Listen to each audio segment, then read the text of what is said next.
So welcome to the little bike race tutorial, Adelaide Tour 2015.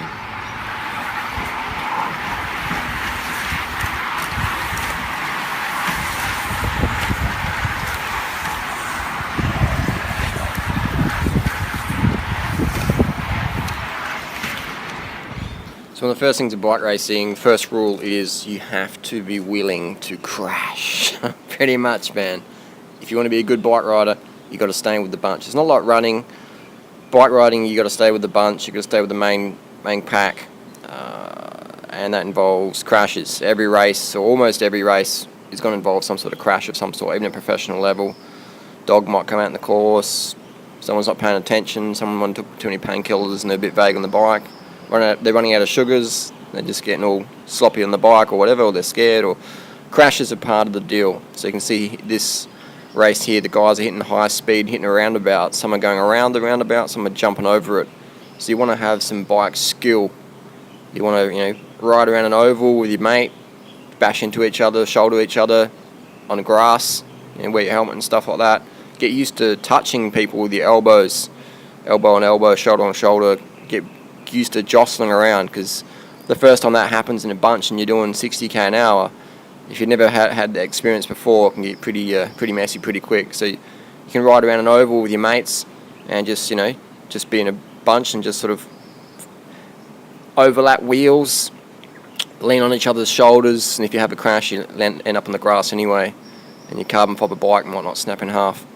But racing, the first rule of racing is you have to be willing to break your legs, basically. Like you might not be able to appreciate the skill required, but to go into this roundabout, they're probably doing 50, 60, 70k an hour at some point in the race. And to go into the roundabout with that sort of nerve, that's a pretty big skill.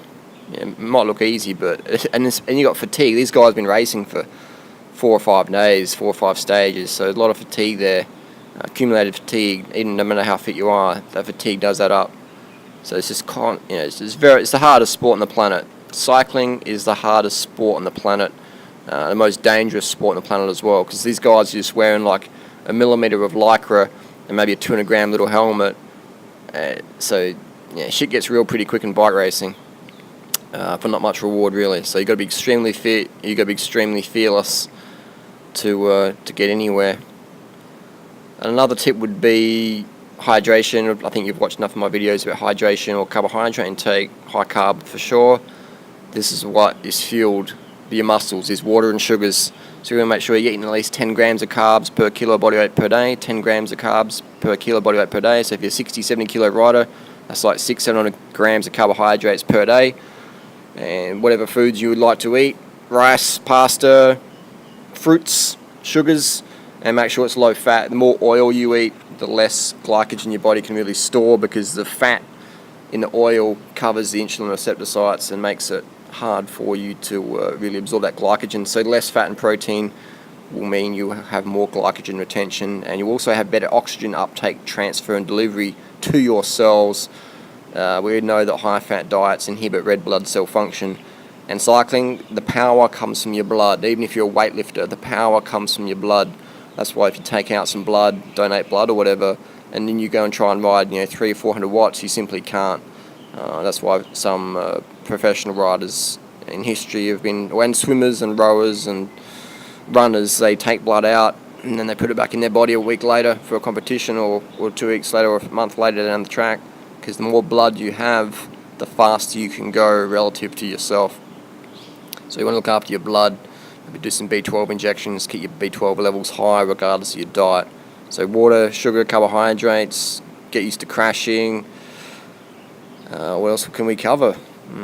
Positioning is vital. I know some guys, myself included, we're not too bad on the bike, but I don't really have the nerve anymore to really mix it up in the corners. I'm not willing to break my legs for a bike race anymore, so that means I'll be sitting in the back of the pack or off the side or whatever, or maybe in a breakaway up the front, because I'm not really willing to really mix it up when it gets hot in the corners. And that means you will lose a lot of positions on the bike. You will be getting sort of pushed off the back, where the acceleration is a lot more extreme. Here was a young lad had a crash, and you can see that there. So it's pretty scary, man. He crashed at pretty high speed, so it was pretty it's not exactly fun. But hey, you got to be. That's what I mean. To be a good bike racer, you got to be willing to be like that guy on the ground. Just saying, you got to be willing to crash and break some bones.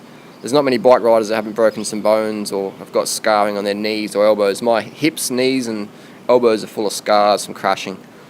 Teeth as well, knocking teeth out, chipped teeth, cracked teeth. So you got that's the nature of the sport. If you're not prepared for that, then you go take up golf or something else, knitting or basketball. Go take up basketball. That's a pretty safe sport. Here we have the women's race, and same thing, same rules apply. Carbohydrates, water, positioning, mentality. You got to have desire on the bike to really get up there, get amongst it. So the sport's definitely growing in women. Recreationally, cycling is booming. Racing, I think it's definitely increasing a bit, but the recreational side, the weight loss side, the weight loss benefits, and now with the websites like Strava, we can have your own little racing. Well, that's what I do. People say, I haven't raced a full season on the bike since 2003 when I raced in Belgium. So I haven't raced a full season since then. I just go out with my mates, hammer up the hills, or just go out in Strava and find a Strava segment and just try and get the gold cup on the Strava segment or whatever. And that's really cool. I'm actually fitter now at age 38 than when I was 20 odd, living and racing in Belgium full time, just because of Strava and power meters. So that's my little tips there. Leave more comments and questions down below. See you next video.